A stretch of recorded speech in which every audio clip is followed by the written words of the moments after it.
দেৰগাঁৱত কৃষিমন্ত্ৰীৰ উপস্থিতিত পাৱাৰ টিলা আৰু পানী পাম্প বিতৰণী অনুষ্ঠান।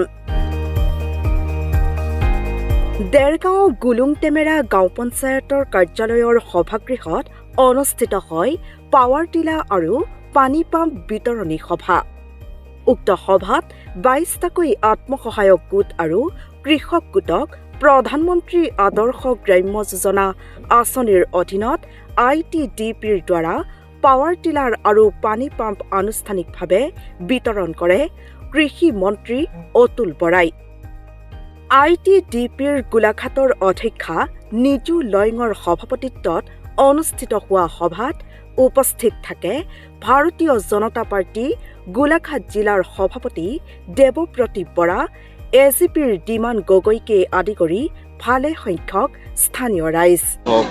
প্ৰধানমন্ত্ৰী আদি আদৰ্শ গ্ৰাম্য যোজনাৰ জৰিয়তে আজি কৃষকসকলৰ মাজত ITDP আমাৰ চেয়াৰমেন আছে নিজু লয়িং আৰু বাকী মেম্বাৰসকলো আছে। আজি হিতাধিকাৰীৰ মাজত কৃষি যন্ত্ৰপাতি বিতৰণ কৰা হ'ল।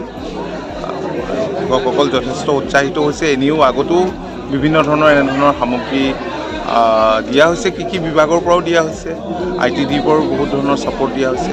মই ভাবিছোঁ যে এই যিহেতু এই বৃহৎ অঞ্চলটোৰ ৰাইজ গৰিষ্ঠ সংখ্যকেই কৃষক, গতিকে কৃষক ৰাইজ নিশ্চয়।